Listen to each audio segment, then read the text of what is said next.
இறையேசுவில் அன்புமிக்க சகோதர சகோதரிகளே, இறைவனுக்காக தன் வாழ்வை அர்ப்பணித்து அன்பிலும் தியாகத்திலும் சிறந்த விளங்கி மனிதராக வாழ்ந்து புனிதராக உயர்ந்த ஓர் இறை உள்ளம்தான் இன்றைய புனிதர் தூய வில்லிப்ரோத்.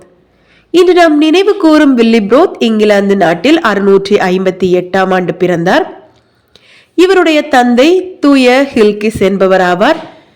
வில்லிப்ரோத் தன்னுடைய பள்ளி கல்வியை ரிபோன் என்ற இடத்தில் கற்று வந்தார். அந்த சமயத்தில் இவருக்கு பெரிய பெரிய ஆளுமைகளுடனான அறிமுகம் கிடைத்தது.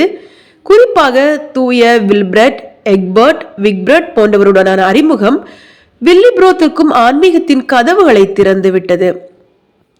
அதனால் இவர் குருவாக மாறி கிழக்கு ஐரோப்பிய நாடுகளுக்கு நற்செய்தி அறிவிக்க வேண்டும் என்ற ஆர்வம் கொண்டார். இவருடைய ஆர்வம் இவரை அடுத்த கட்டத்திற்கு நகர்த்தியது. ஆம், இவர் குருமடத்தில் சேர்ந்து குருத்துவ வாழ்விற்கு தன்னையே தயார் செய்து 688ஆம் ஆண்டு குருவாக திருநிலைப்படுத்தப்பட்டார்.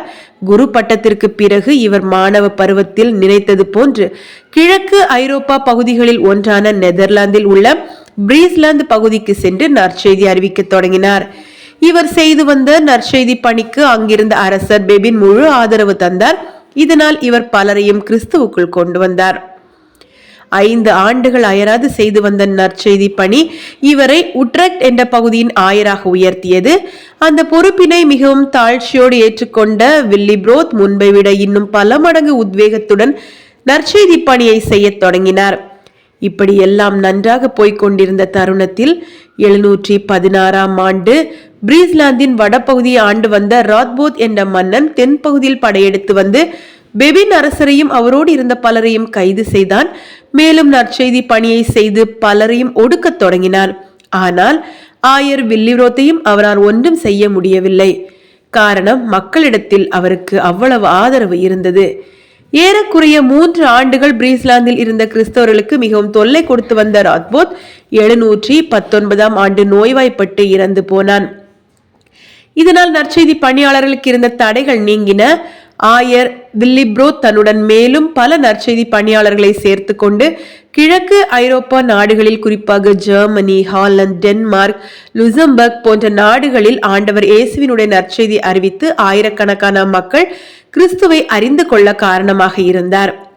இப்படி அயராது நற்செய்தி பணி செய்ததால் ஆயர் வில்லிப்ரோத்தின் உடல் நலம் குன்றியது.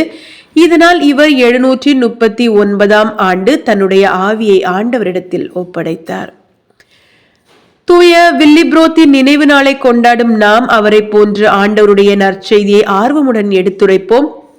அறிவிக்கப்படும் நற்செய்திக்கு ஆர்வமுடன் செவிமடுப்போம். அதன்படி வாழ்வோம். அதன் வழியாக இறையருள் நிறைவாய் பெறுவோம். நாளை மற்றொரு புனிதரின் புனித வாழ்வில் தரிசிப்போம். நன்றி.